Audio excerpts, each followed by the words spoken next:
sooner. So That's pretty good. all right. So what I wanted to do is we have some just post experience questions to ask you, and then we'll just finish up. Would you tell me your impressions of the ease or difficulty you experienced with this Sponsored Silence event when you were trying to communicate with the residents here? Well, it was obviously frustrating not to be able to communicate as you're used to communicating. You worry about whether you are putting people off and frustrating them, and it sort of spirals because you're worried about it, and then you're worrying about it, and and then it's and you can't. It's not all of a sudden you can say you can't get out of it. If it's really, it's sort of like walking down the street and say, "Oh, I'm going to pretend see what it's like to be blind." Well, guess what? You can open your eyes when you need to. Mm-hmm. If you really couldn't, the frustration would compound itself, and Right. so I think that's something to really be cognizant of. And I think that the machine is helpful.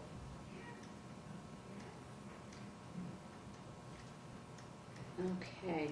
Knowing that you had a communication device to use during those 15 minutes of silence, did you feel that the communication would be easier prior to being able to use it, in the setup for this? Did you think, okay, well, good, at least I have something I can use? Did you think it would be easier?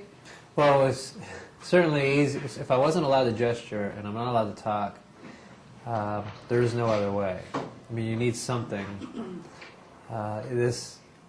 If really all I could do is press a button, then this is as, I think, easy as it can be. Clearly, it's a matter of learning how to use it and designing it towards you and your personal needs. Right. We didn't have that opportunity. I mean, and that's reasonable. But if you used it a long enough time, I think you would get very proficient at it, and Exactly. and you'd be able to respond a lot better, and the frustration level would go down. Exactly. Mhm. It's true. Were you surprised by the results of the whole thing in terms of how you were able to communicate? Did you have any anticipation of how it would be? Well, when I thought about it, I thought, well, obviously I'm going to be frustrating people around me because they're going to be waiting, and I figured it would be frustrating not being able to tell people what I wanted to tell them and communicate. I obviously take it for granted, So it wasn't too surprising. It pretty much, you expected the difficulty. And, there's a difference between expecting it and actually feeling it. So certainly, I think that also, I don't think I really felt it because I knew that it was only going to last 15 minutes. Yeah.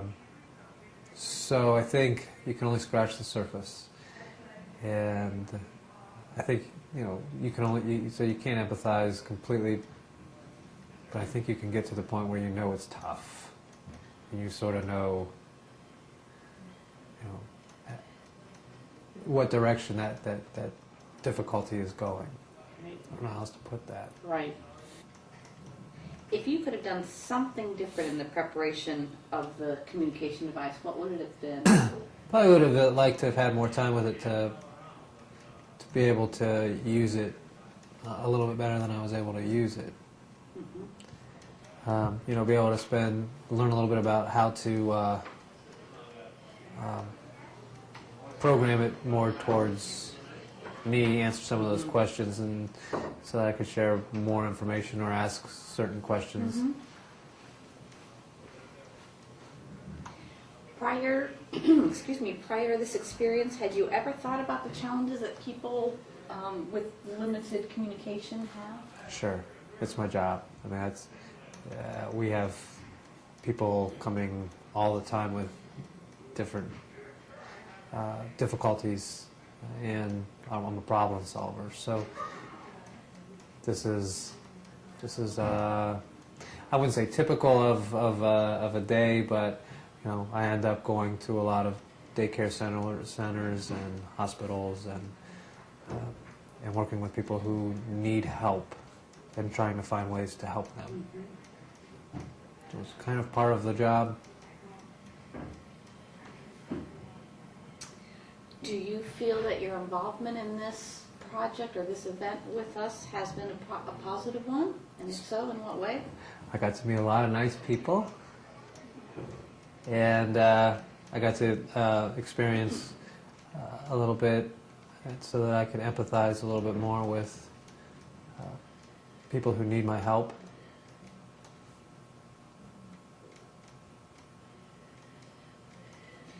Can you imagine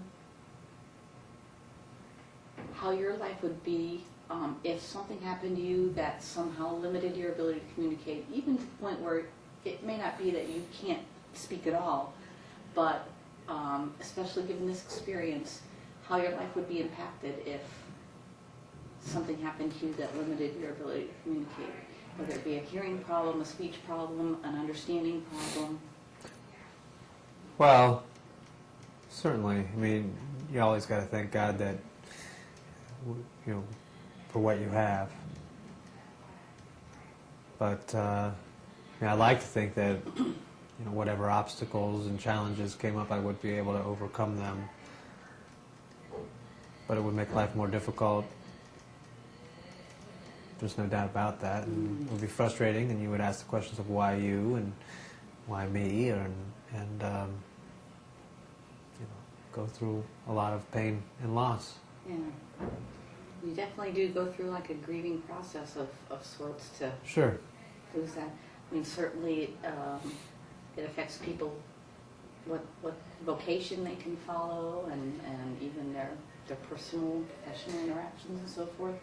If you lose something permanently, I mean, you only have one chance in life.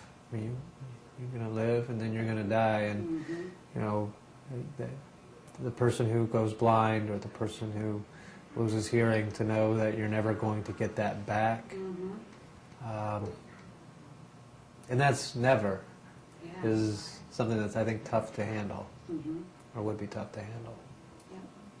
Any other comments or anything overall that you would like to put out there as we close? Or It was nice to. This was a very nice experience. Obviously, you must have screened everybody because you only sat me at a table with Republicans. It seemed like. I think that was really nice. pure luck. Actually. We tried to find. Well, you know, with age comes wisdom, and so you know, it makes sense. Could be the most talkative folks here who just happen to be Republicans. There you go. But no, it was definitely. Is there a correlation there? Talkative Republican? I don't know. Good. Well, great. We can't tell you how much we appreciated you being a good sport and coming out and doing this. And My pleasure. it really means a lot to everyone here at the facility, I know, but to all the folks who experience this on a day-to-day basis, that there's someone up there who might have a better inkling of what they're going through and help them out with their issues. That's really great. And it does help me remember. I mean, I'm just a regular guy. You know, I happen to have a job that is very exciting, also, you know, but challenging and isn't as glamorous as people think it is. But you forget, and when you come to a place and people are excited to see you, it's nice to see, but also I have to remember, you know, that I do have that responsibility and that impact, and so, you know, more times than not, it's going to make me say yes when I have these opportunities, because you realize you have this opportunity to make an impact on people, even though you think, I'm just, you know, another guy. I don't know, Right. you know, why anybody would stop to say hello for any other reason other than, you know. I understand. Well, again, thanks, really. Terrific. Thank you. So much.